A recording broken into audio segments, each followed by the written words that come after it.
kedepankan Allahnya dulu. Kemudian Allah ridho, Allah akan bimbing langkah kaki kita untuk mendapatkan kesembuhan yang berkah.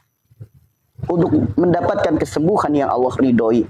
Tugas kita itu bukan mencari obatnya. Tugas kita bagaimana caranya agar Allah menghendaki diri kita sembuh. Bagaimana caranya agar Allah meridhoi kita sembuh. Adakah jalan sembuh? Adakah jalan ridho dengan jalan selain ketaatan? Jalan agar Allah ridho, jalan agar Allah berkehendak, jalannya hanya satu, yaitu ketaatan. Lakukan apa yang diperintahkan, tinggalkan apa yang dilarang. Jalannya hanya satu, ketaatan. Maka dari itu, sembuh itu ada dua. Pertama, sembuh istidraj. Kedua, sembuh berkah. Sembuh istidraj itu apa? Sembuh istidraj adalah sembuh yang tidak merubah apa-apa. Sifatnya nggak berubah, perilakunya nggak berubah, perbuatannya nggak berubah, ibadahnya nggak berubah. Ini namanya sembuh istidraj. Kebanyakan manusia mengejar yang ini. Karena Rasulullah sudah ngewanti-wanti. Wahai umatku, perbanyaklah doa. Doa untuk apa? Minta perlindungan dari fitnah Dajjal laknatullah alaih. Maksudnya apa fitnah Dajjal? Karena Dajjal akan datang kepada kita dengan membawa gunung emasnya. Tangan kanan dan tangan kirinya mengeluarkan air dan api. Siapa yang sakit bisa sembuh. Siapa yang mati bisa hidup kembali. Nah, kebanyakan orang mindsetnya apa? Yang penting sembuh. Nggak peduli jalan sembuhnya seperti apa. Apakah dengan keimanan atau tidak. Dengan ketaatan atau tidak. Nah, orang yang sakit sudah bermindset yang penting sembuh. Ini adalah ciri-ciri orang yang sudah terkena fitnah Dajjal. Ngeri nggak teman-teman? Ngeri. Kita selama ini sering mendengar suruh berlindung dari fitnah Dajjal. Suruh berlindung dari fitnah Dajjal. Wujud nyata fitnah Dajjal yang kita hadapi itu apa? Ketika ada harapan selain daripada Allah. Ketika sakit sudah tidak memikirkan apalagi penyebabnya, apalagi dosanya. Dia berpikir hanya penting sembuh. Gak peduli harus ngeluarin biaya berapa. Gak peduli harus jual tanah. Gak peduli harus jual kendaraan. Gak peduli harus jual rumah. Yang penting sembuh. Orang kalau sudah mindset seperti itu, ini adalah ciri-ciri orang yang sudah terkena fitnah Dajjal. Padahal, jika Allah sudah menghendaki sembuh, satu butir nasi bisa jadi jalan sembuhnya. Jika Allah sudah menghendaki sembuh, seteguk air pun bisa jadi jalan sembuhnya. Namun orang banyak yang tidak sadar bahwasanya Allah, Sang Pencipta kita, adalah maha segala-galanya. Tidak ada yang mustahil jika Allah sudah ikut andil. Namun kebanyakan di antara kita tidak melibatkan Allah dalam setiap urusannya. Nah, ini bahayanya teman-teman. Maka ayo sedikit demi sedikit kita latih yuk. Siapapun di sini yang sedang sakit, yuk jangan sibuk cari obatnya. Sibuklah perbaiki penyebabnya. Ibarat rumah gentengnya rusak, turun hujan jadi bocor. Bocor adalah penyakit. Kalau kita hanya sibuk cari ember, cari baskom, mau sampai kapanpun bocornya tidak akan sembuh. Namun ketika bocor, kita perbaiki atapnya, maka tanpa ember, tanpa baskom, sembuh bocornya. Begitupun penyakit. Kalau kita hanya sibuk cari obat, sibuk ikhtiar, sibuk terapi, sibuk kesana kemari, gak bakal sembuh. Karena sembuh itu harus diperbaiki penyebabnya. Sedangkan apa penyebabnya? Rasulullah sudah bersabda, penyebabnya adalah dosa. Kalau dosanya, sifat gerbangnya dosa itu sifat perilaku perbuatan. Sifat perilaku perbuatan yang gak diperbaiki, maka mau sampai kapanpun sembuh itu tidak akan pernah terjadi. Jadi, barakallahu Ibu Hamidah, sembuh itu adalah milik Allah. Allah perintahkan kita untuk beribadah. Ikuti, jalankan apa yang Allah perintahkan, tinggalkan apa yang Allah larang. Maka mari saudaraku semua yang dirahmati Allah, mari sama-sama kita jemput sembuh dengan sembuh yang berkah, sembuh yang diiringi dengan keimanan dan ketaatan kepada Allah. Maka mari sama-sama kita terus jadikan diri kita manfaat. Kita tebarkan. Jika teman-teman merasa di room ini ada manfaat, jika teman-teman merasa room ini bermanfaat, mari bersama-sama ambil bagian untuk mensiarkannya. Dengan cara seperti apa? Bagikan kepada saudara-saudara kita yang lain. Karena boleh jadi di luaran sana ada orang-orang yang sedang putus asa dengan penyakit-penyakitnya. Ada orang yang sudah habis harta bendanya, bahkan tidak sedikit udah lagi sakit, udah kena musibah, ditipu oleh oknum-oknum pedagang obat, ditipu oleh oknum-oknum pedagang agama. Ayo sadarkan mereka semua. Jadikan diri kita bagian daripada orang-orang yang menebar kebaikan. Karena yakinlah saudaraku, kita tidak pernah tahu kebaikan mana yang akan menolong kita, kebaikan mana yang akan menyelamatkan kita di akhirat. Maka jangan pernah merasa pelit dengan menebar kebaikan. Tebarlah benih-benih kebaikan. Karena kita tidak pernah tahu kebaikan mana yang akan menolong kita, kebaikan mana yang akan menyelamatkan kita di akhirat. Yuk, tebarkan benih-benih kebaikan. Saudaraku semua yang dirahmati Allah, para pecinta, para perindu Rasulullah, para pencari cintanya Allah. Sadarilah bahwasanya semua penyakit dalam tubuh kita, penyebabnya adalah dosa kita. Sakit, sulit, sempit, sedih, penyebabnya adalah dosa. Gerbangnya dosa itu banyak. Ada dosa kemaksiatan, ada dosa kezoliman, ada dosa kesombongan, ada dosa maksiat, ada dosa musyrik, ada dosa munafik, dan lain sebagainya. Dosa itu banyak sekali gerbangnya. Ada satu gerbang, gerbang ini ancamannya sangat berat dari Allah. Bahkan Allah abadikan ancaman tersebut. Allah sampai bersumpah, tertulis dalam Al-Quran surat Al-Imran ayat 77. Allah bersumpah, Allah tidak akan menyapanya, Allah tidak akan memberikan tempat di akhirat, Allah tidak akan memperhatikannya, dan Allah tidak akan mensucikannya. Ada satu dosa yang Allah sendiri sampai bersumpah tidak akan memberikan tempat untuk orang tersebut di akhirat. Tidak akan menyapanya, tidak akan memperhatikannya, dan tidak akan mensucikannya untuk selama-lamanya. Ada satu dosa yang sangat sering kita lakukan. Dosa yang sangat sering manusia lakukan, namun manusia tidak sadar kalau itu adalah dosa besar. Dosa itu adalah dosa janji dan dosa sumpah. Orang yang lisannya mudah sekali menyebut kalimat yakin sumpah demi Allah, itu adalah dosa yang paling diancam oleh Allah. Allah sampai bersumpah kepada orang-orang yang bersumpah. Bahkan tertulis dalam sebuah kitab, jika ada anak cucu Adam, saat berbicara mengucap kalimat demi Allah untuk bersumpah, seketika malaikat di sekelilingnya menutup telinganya. Kenapa? Karena saking ngerinya dengan kalimat tersebut. Orang yang sering mengucap kalimat yakin, sumpah demi Allah, orang-orang yang Allah ancam. Bukan diancam lagi, bahkan Allah bersumpah kepada orang yang bersumpah. Allah tidak akan memberikan tempat di akhirat. Allah tidak akan menyapanya, Allah tidak akan memperhatikannya, dan Allah tidak akan mensucikannya. Adakah diri kita yang sering mengucap kalimat yakin, sumpah, demi Allah, apalagi dengan harga yang murah? Contoh, demi Allah, kemarin saya habis makan bakso, baksonya enak deh. Untuk meyakinkan semangkok bakso enak, sampai membawa-bawa demi Allah. Ini adalah sumpah yang murah. Sumpah yang murah, Allah bersumpah kepada orang yang bersumpah, tidak akan memberikan tempat di akhirat. Tidak akan menyapanya, tidak akan memperhatikannya, tidak akan mensucikannya. Ancaman di akhirat begitu berat ancamannya. Maka dampak yang nyata di alam dunia diberikan kesulitan, kesempitan, kesedihan, kesengsaraan, dan berbagai macam penyakit. Sok, renungkan. Sering kita melihat, sering kita mendengar. Ada penyakit yang secara medis namanya penyakit genetik. Orang tuanya diabetes, anaknya ikut diabetes. Orang tuanya darah tinggi, anaknya ikut darah tinggi. Orang tuanya punya epilepsi, anaknya epilepsi. Bapaknya tukang kawin, punya anak laki-laki juga tukang kawin. Ibunya suka jadi pelakor, punya anak jadi pelakor juga. Kenapa ada sesuatu yang turun-temurun? Kenapa ada sesuatu yang turun-temurun? Dari mana datangnya sesuatu yang turun-temurun tersebut?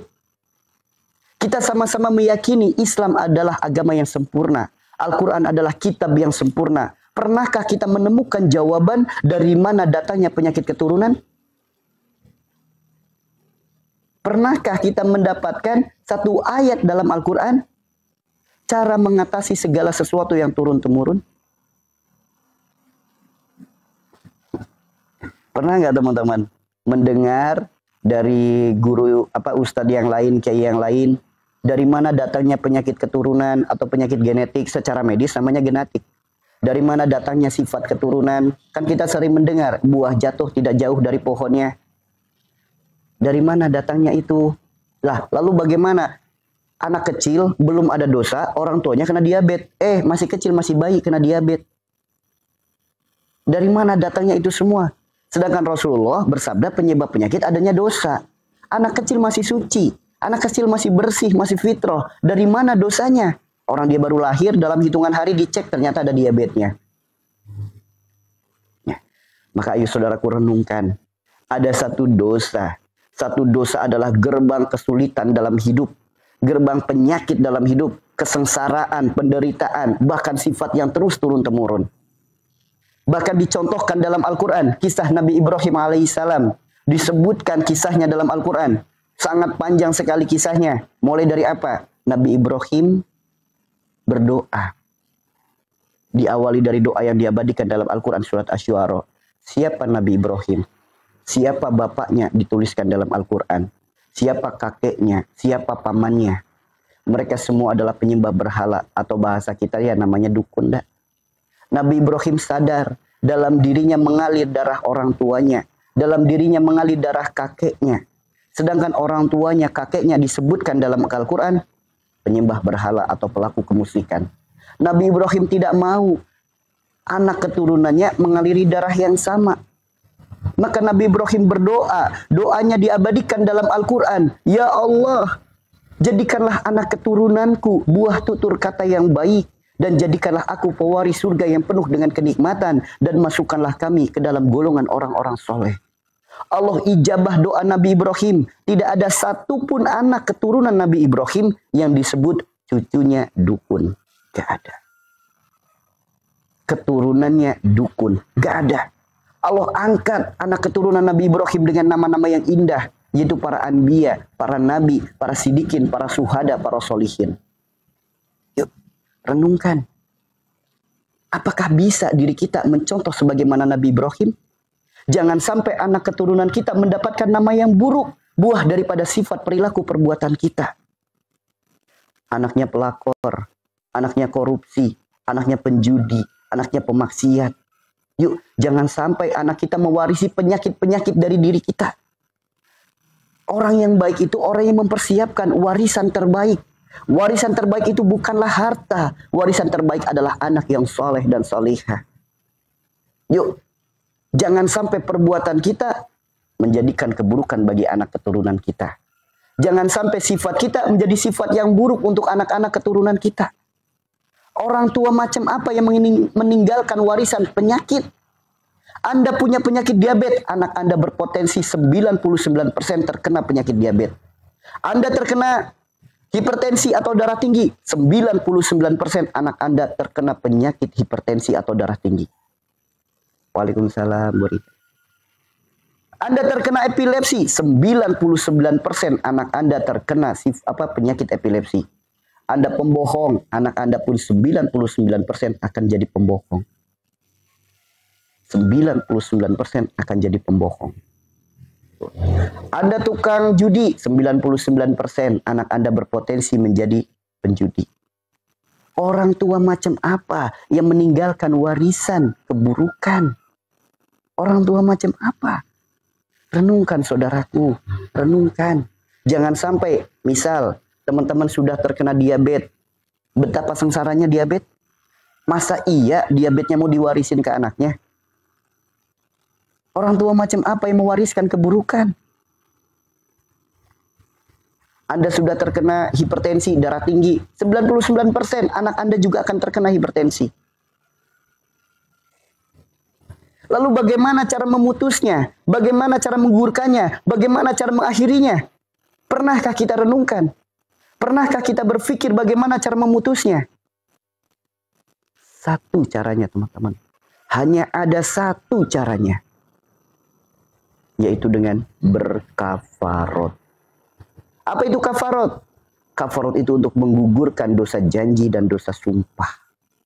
Karena itu semua disebabkan karena sifat perilaku perbuatan kita. Kita sendiri yang banyak menyalahi janji, banyak menyalahi sumpah. So, ketika saya tanya, teman-teman, semua penyakit penyebabnya adalah dosa. Ketika misal teman-teman datang kepada saya sakit diabetes, apa penyebabnya? Bagaimana solusinya? Gugurkan janji, gugurkan sumpah. Kira-kira ketika teman-teman mendapatkan Allah berfirman, wajib hukumnya menggugurkan janji dan sumpah. Apa yang ada dalam benak teman-teman? Ingat nggak dengan janji dan sumpah yang dilanggar? Sadar nggak dengan janjinya? Sadar nggak dengan sumpahnya? Saya tanya, misal teman-teman nanya, saya punya sakit ini, solusinya apa? Gugurkan janji dan sumpah. Ketika Allah berfirman, wajib hukumnya menggugurkan janji dan sumpah. Apa yang ada dalam benak hati teman-teman? Ingat nggak dengan janjinya? Ingat nggak dengan sumpahnya? Ingat nggak teman-teman? Ini cahaya.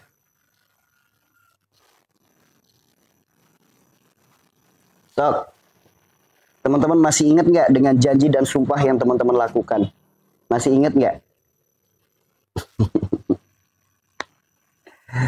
Ada nggak yang masih ingat dengan janjinya? Atau jangan-jangan merasa nggak punya janji? Merasa nggak punya sumpah? Sok. Solusinya gimana untuk sembuh dari penyakit ini? Gugurin janji dan sumpah. Solusinya gimana agar rumah tangga sakinah mawaddah warahmah? Gugurin janji dan sumpahnya. Ingat nggak kira-kira teman-teman dengan janji yang pernah terucap, dengan sumpah yang pernah terucap? Hampir 99% orang itu tidak ingat dengan janjinya. Orang tidak ingat dengan sumpahnya. Bahkan mengucap kalimat yakin sumpah demi Allah gak diingat. Gak diingat. Padahal ucapan itu sering dilakukan. Ingat, para ulama menyampaikan hancurnya manusia karena nafsunya dan hancurnya manusia karena lisannya. Karena lisan ini bisa menghantarkan seseorang kepada puncak kejayaan. Lisan bisa menghantarkan ke seseorang pada jurang kehancuran. Perkara ucapan kita itu bisa menghantarkan diri kita kepada puncak kejayaan. Dan perkara lisan kita bisa menghantarkan diri kita kepada jurang kehancuran. Semua dosa insya Allah kita ingat. Dosa maksiat pasti ingat kemaksiatan mana yang pernah dilakukan. Kezoliman mana yang pernah dilakukan. Kemusyrikan apa yang pernah dilakukan. Riba yang mana yang pernah dilakukan. Namun ketika dosa itu perkara janji, perkara sumpah, hampir kebanyakan manusia tidak pernah mengingatnya. Tidak pernah mengingatnya. Padahal Allah berfirman, buka Al-Quran surat At-Tahrim ayat 2. Wajib hukumnya menggugurkan janji dan sumpah. Wajib. Lalu bagaimana kalau tidak digugurkan? Allah berfirman dalam Al-Quran surat Al-Imran ayat 77. Bagi teman-teman yang memiliki janji dan sumpah yang tidak digugurkan, yang tidak ditepati, Allah tidak akan memberikan tempat di akhirat. Allah tidak akan menyapanya. Allah tidak akan memperhatikannya. Dan Allah tidak akan mensucikannya. Ini dampaknya ketika janji dan sumpah tidak pernah digugurkan. Namun kebanyakan manusia nggak sadar. Perasaan saya nggak pernah berjanji. Perasaan saya nggak pernah bersumpah. Apalagi demi Allah. Perasaan saya nggak pernah. Kebanyakan orang akan berpikir ke sana. Allah Maha tahu, pasti akan banyak manusia yang tidak sadar dengan janjinya. Pasti. Itulah kenapa Allah abadikan perjanjian kita pertama dengan Allah tertulis dalam Al-Quran surat Al-A'raf ayat 172. Silakan dibuka. Apa perjanjian kita pertama dengan Allah? Sebelum ruh ditiupkan ke dalam jasad kita masih dalam kandungan ibu kita. Ruh kita sudah berjanji, alastu birabbikum qalu bala syahidna. Itulah perjanjian kita yang pertama. Aku bersumpah ya Allah, Engkau adalah Tuhanku. Engkau adalah sesembahanku. Itu perjanjian kita pertama dengan Allah. Begitu kita lahir, disyahadatkan oleh orang tua kita. Begitu kita balik, sempurna syahadat kita. Apa itu syahadat? Aku bersaksi tiada Tuhan selain Allah. Aku bersaksi Nabi Muhammad utusan Allah. Aku bersaksi janji bukan, ikrar bukan, sumpah bukan, baiat bukan. Bahkan 2 kalimat syahadat syarat utama untuk masuk menjadi orang Islam. Syahadat kita itu adalah janji, sumpah, ikrar, baiat. Lalu bagaimana kalau kita mencintai sesuatu melebihi cintanya kita kepada Allah? Taat kepada sesuatu melebihi taatnya kita kepada Allah. Meyakini sesuatu melebihi yakinnya kita kepada Allah. Apa kabar janji dan sumpahnya? Apa kabar syahadatnya? Apa kabar? Contoh, Allah berfirman, Rabbana ma khalaqta hadza batila. Tidak ada satupun yang Allah ciptakan sia-sia. Kemudian ada pedagang obat menyampaikan, ibu jangan makan nasi putih, nanti jadi diabetes. Kemudian Anda ikutin, Anda nggak makan nasi putih. Anda lebih percaya sabda pedagang obat ketimbang firman Tuhan Anda, apa kabar sahadatnya? Apa kabar sahadatnya? Rasulullah bersabda, tidaklah Allah titipkan penyakit, melainkan Allah gugurkan dosa. Ya, tidaklah Allah titipkan penyakit, melainkan Allah gugurkan dosa. Kemudian Anda menyangka, oh sakit Anda gara-gara diguna-guna, sakit Anda gara-gara disantet. Anda lebih percaya ucapan pedagang agama ketimbang sabda Nabi Anda. Apa kabar sahadatnya? Sok, renungkan teman-teman. Renungkan. Ketika Anda seorang anak buah, atasan Anda nyuruh, kerjakan ini sampai selesai. Padahal sudah waktu zuhur. Anda meninggalkan sholat demi apa? Demi bos. Takut bosnya marah kalau pekerjaannya nggak selesai. Apa kabar sahadatnya? Banyak nggak sahadat yang sudah dilanggar? Apalagi yang jelas-jelas melakukan kemusyrikan. Baik dalam bentuk jimat, raja, kodam, pusaka, susuk, klenik, dan lain sebagainya. Apa kabar sahadatnya? Penglaris dan lain sebagainya. Apa kabar sahadatnya? Belum lagi kebohongan-kebohongan yang sering dilakukan. Janji-janji palsu yang sering dilakukan. Anak kecil lagi nangis, cup nak, nanti beli es krim. Begitu anaknya diem, beliin es krim nggak? Cup nak, nanti beli mainan. Begitu anaknya diem, dibeliin mainan nggak? Dibeliin mainan nggak? Banyak kan janji dan sumpah yang dilanggar. Belum lagi teman-teman yang bekerja.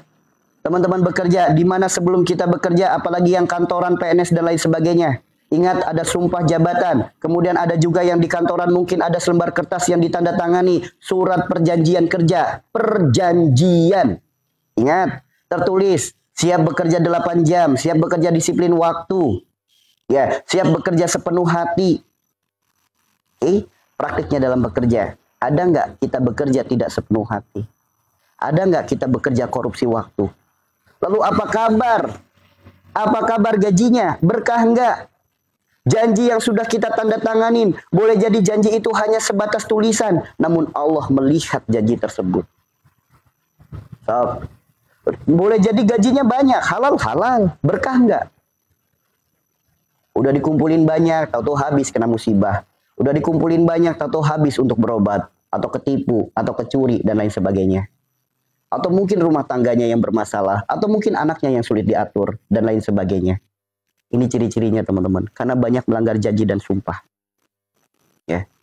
Belum lagi, bagi teman-teman yang sudah menikah, di saat seorang laki-laki ijab kabul, berbaiat kepada wali si perempuan, siap menanggung dosa dunia akhiratnya, siap menafkahi lahir batinnya, siap membahagiakannya. Begitupun seorang perempuan, selembar kertas yang teman-teman tanda tanganin, yang disodorkan oleh pihak KUA, dibaca nggak itu isinya apa? Itu isinya adalah perjanjian pranikah. Apa perjanjian itu? Siap menjadi istri yang baik, siap menjadi istri yang sabar, taat dan patuh kepada suami.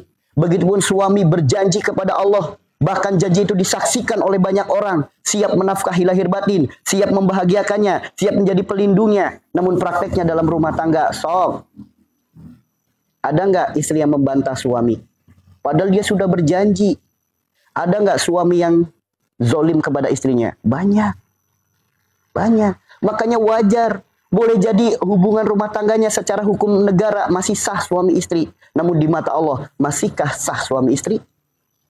Apalagi ketika seorang laki-laki, nyesel saya nikah sama dia. Udah jatuh talak. Udah jatuh talak. Meskipun terbesit dalam hati, sudah jatuh talak. Apalagi yang sering berantem dengan kalimat-kalimat kasar. Pulang sana ke orang tuamu, udah jatuh talak. Berapa talak yang sudah dilakukan? Pernah nggak diperbaiki pernikahannya? Pernah nggak rujuk dengan pernikahannya? Boleh jadi secara hukum negara, karena masih punya buku nikah, masih sah suami istri. Di mata Allah boleh jadi kita bukan lagi suami istri. Orang hanya apa? Selagi belum ketok palu pengadilan, masih sah suami istri. Iya, di mata negara. Emang negara tahu kita berantem atau tidak? Nggak tahu. Namun Allah Maha tahu. Ya, seperti itu. Makanya banyak kesulitan-kesulitan dalam hidup, penyakit-penyakit, kesedihan, kesengsaraan. Kenapa? Banyak janji yang dilanggar. Banyak janji yang tidak ditepati. Banyak janji yang, banyak sumpah yang diabaikan. Yuk, pernah nggak sekali saja menggugurkan perkara janji tersebut? Sekali saja menggugurkan perkara sumpah tersebut? Pernah nggak sekali aja? Wajar rumah tangga sering berantem. Seorang istri gak taat lagi suami, ngebentak suami, marah-marah ke suami, gak sabar lagi ke suami. Seorang suami sama, gak menafkahi lahir batinnya, zolim kepada istrinya. Wajar kalau anaknya sulit diatur, anaknya jadi malas sholat, musibah terus ada. Wajar, karena perjanjian ijab kabul sudah banyak yang dilanggar. Sudah banyak yang dilanggar. Itulah Allah perintahkan. Allah perintahkan kepada diri kita, bahkan wajib hukumnya. Segala janji, segala sumpah yang dilanggar, wajib hukumnya untuk digugurkan. Silakan buka Al-Quran surat At-Tahrim ayat 2. Wajib hukumnya, teman-teman. Wajib hukumnya. Sedangkan umur kita udah berapa? Ada yang di atas 30, 40, 50, 60. Sok yang paling tua berapa di sini? Ada yang 70, ada yang 80. Pernah nggak sekali saja dalam hidup menggugurkan janji karena ketaatannya kepada Allah? Karena Allah sendiri yang mewajibkan janji dan sumpah itu wajib digugurkan. Pernah nggak sekali saja kita menggugurkan janji dan sumpah? Pernah nggak menggugurkan janji dan sumpah yang udah pernah dilanggar? Pernah nggak sekali saja dalam hidup? Sok, usia udah berapa? Sok, di sini usia udah berapa? Yang paling tua, ada nggak di sini siapa yang paling tua?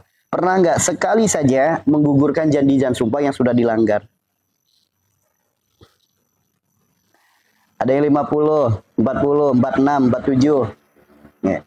Selama 50 tahun, pernah nggak dalam hidup menggugurkan janji dan sumpah yang pernah dilanggar? Ada yang 100 tahun. Ya. Hampir kebanyakan kita nggak pernah kan? Nggak pernah. Padahal wajib hukumnya. Lalu bagaimana cara menggugurkan janji dan sumpah?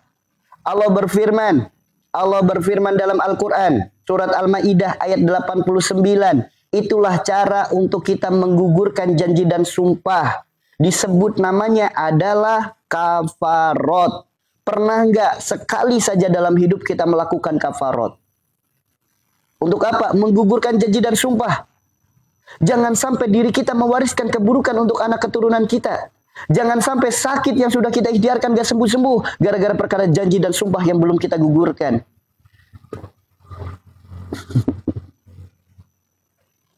Yuk, kafarot teman-teman. Buka Al-Quran surat Al-Maidah ayat 89. Petunjuknya jelas ada dalam Al-Quran. Perintahnya jelas ada dalam Al-Quran. Orang yang hanya dipikirkan adalah apa?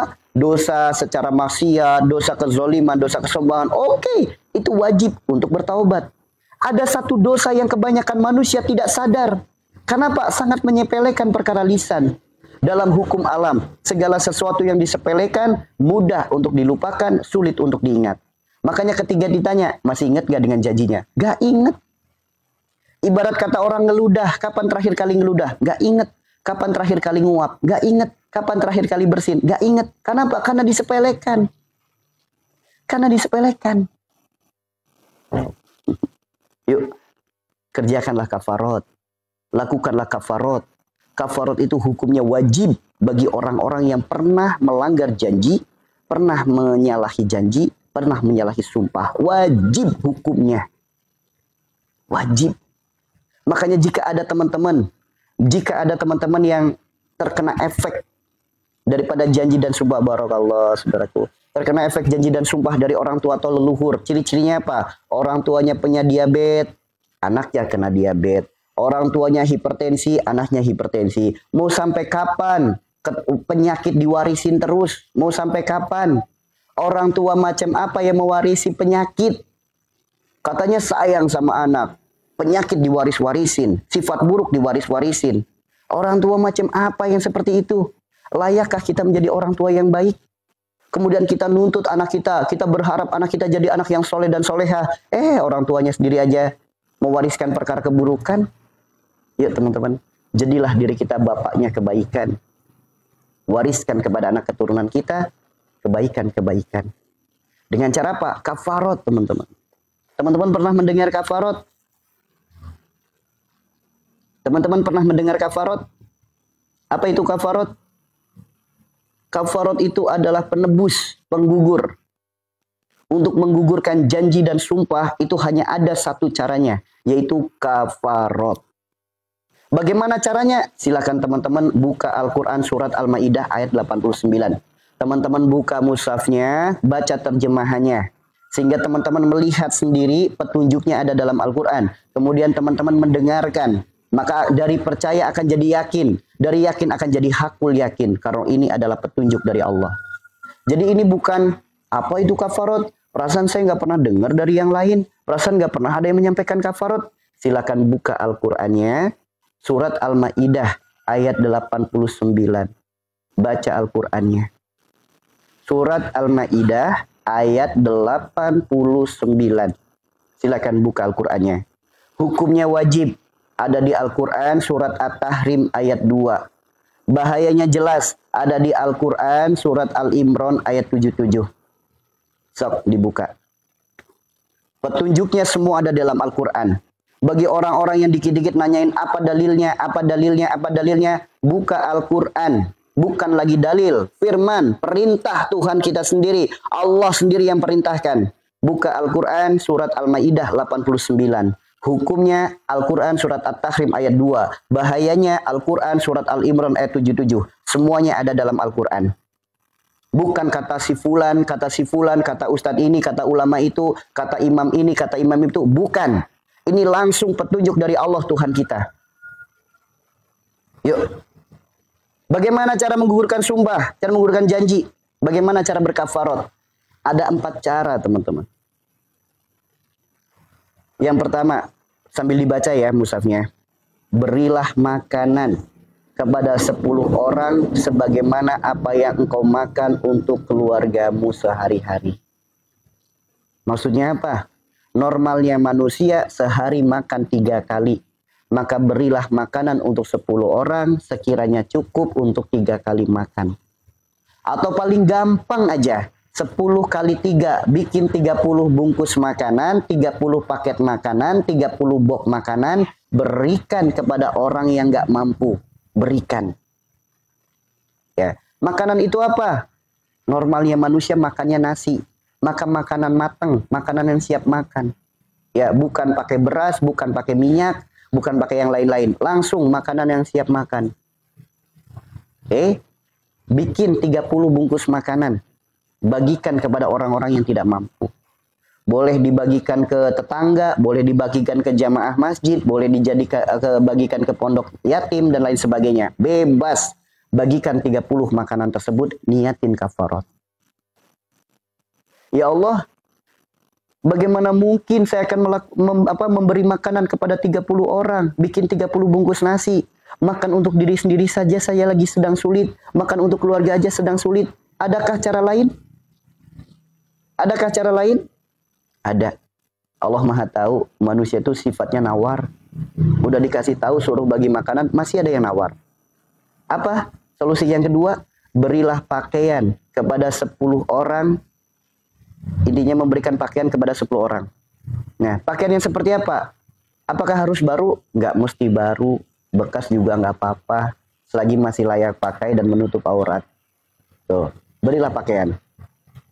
Ya Allah, jangankan memberi makanan, jangankan memberi pakaian. Saya punya baju cuma yang saya kenakan. Adakah cara lain? Ada. Dengan tenaga.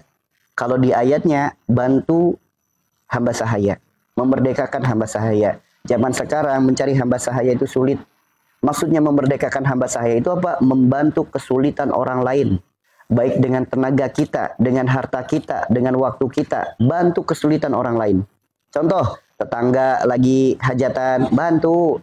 Tetangga lagi kena musibah, bantu. Tetangga lagi kesulitan, bantu. Lagi jalan, ada batu di jalan, singkirkan batunya. Niatin kafarot, bisa. Lagi jalan, ada pedagang sepi, bantu beli. Bantu larisin, niatin kafarat bisa? Bisa. Itu yang ketiga, dengan tenaga. Yang keempat, yaitu dengan puasa 3 hari berturut-turut. Jadi kafarat itu ada 4. Yang pertama bagi makanan, kalau nggak mampu bagi pakaian, kalau nggak mampu dengan tenaga, kalau nggak mampu dengan puasa. Di antara 4 ini mana yang mampu kerjakan dulu. Di antara 4 ini mana yang mampu kerjakan dulu. Nah, inilah kafarat, cara menggugurkan janji dan sumpah. Hukumnya wajib. Yang namanya wajib, kalau tidak dikerjakan dosa nggak? Dosa. Efeknya apa? Di alam dunia adanya sakit yang nggak sembuh-sembuh. Sulitnya dalam hidup, sempitnya dalam hidup, kesengsaraan, kesedihan, hutang piutang. Hutang yang nggak lunas-lunas. Masalah terus datang silih berganti, ujian bertubi-tubi. Kenapa? Itu semua teguran dari Allah supaya sadar akan dosa. Karena andaikan kita nggak sadar-sadar akan dapat ancaman yang tertulis dalam Al-Quran surat Al-Imran ayat 77. Tidak akan mendapatkan tempat di akhirat, tidak akan disapa oleh Allah, tidak akan diperhatikan oleh Allah, dan tidak akan disucikan oleh Allah. Ini bahayanya dari janji dan sumpah yang sering kita lakukan. Bahayanya dari janji dan sumpah yang sering dilanggar. 4 bahayanya, teman-teman. Ya, 4 bahayanya. Ya. Puasa kafarat itu apa? Puasa yang dikerjakan 3 hari berturut-turut. Boleh nggak puasa kafarat digabungkan dengan puasa yang lain? Nggak boleh. Puasa kafarat adalah puasa wajib. Puasa wajib tidak bisa digabungkan dengan puasa yang lain. Di mau kerjakan yang mana? Teman-teman misal mampunya bagi makanan, udah sok atau bagi makanan. Atau mungkin mampunya bagi pakaian, ya udah sok atau bagi pakaian. Atau mungkin baru mampu dengan tenaga, sok bantu dengan tenaga. Atau mungkin siapnya dengan puasa, ya udah segerakan puasa. Tuh, maha baiknya Allah coba. Karena Allah tahu manusia itu sifatnya nawar, dikasih hukum pasti nawar. Itulah kenapa Allah beri 4 opsi, 4 pilihan. Mau yang mana kerjakan. Seperti itu ya. Jadi kafarat itu untuk menggugurkan janji dan sumpah. Ya. Kafarat adalah penggugur janji dan sumpah. Caranya ada 4. Bagi makanan, bagi pakaian, dengan tenaga, atau dengan berpuasa. Jadi bukan puasa kafarat itu apa? Kafarat itu apa? Kafarat itu menggugurkan janji dan sumpah. Caranya ada 4. Bagi makanan, bagi pakaian, dengan tenaga, atau dengan berpuasa. Begitu caranya guys. Ya. Lalu bagaimana niatnya? Niat itu bukan sesuatu yang terucap. Niat itu sesuatu yang terbesit dalam hati. Contoh, ibu, saya mau kasih hadiah ini untuk ibu sebagai sedekah saya. Dalam hati niatnya pamer. Mana yang Allah catat? Niat yang di lisan atau niat yang di hati? Saya tanya, ibu, saya ngasih hadiah ini sebagai sedekah untuk ibu. Dalam hati niatnya pamer. Mana yang Allah catat? Yang di lisan niat sedekah atau yang di hati niat pamer? Ya. Saya tanya, yang di lisan niat sedekah atau yang di hati niat pamer? Yang di hati. Allah melihat yang di hati bukan di lisan. Jadi perkara niat itu terbesit saja dalam hati itu udah niat. Boleh dibantu ya, boleh dibantu dengan lisan. Bismillah. Ya Allah, saya niatkan ini kafarat untuk diri saya. Sah nggak? Sah. Ya Allah, hamba niat kafarat, niat puasa kafarat esok hari untuk diri hamba. Sah nggak? Sah. Jadi niat itu bahasa hati, bukan bahasa Arab. Kita niat bahasa Arab nggak tahu artinya, sehingga di hati nggak ada getaran, nggak dihitung niat. Jadi niat nggak usah diambil repot. Niat itu terbesit saja dalam hati, itu yang Allah catat. Mau bagi makanan, niat dalam hati. Ya Allah, hamba niatkan ini kafarat. Itu dicatat sebagai kafarat. Ya. Seperti itu ya teman-teman ya.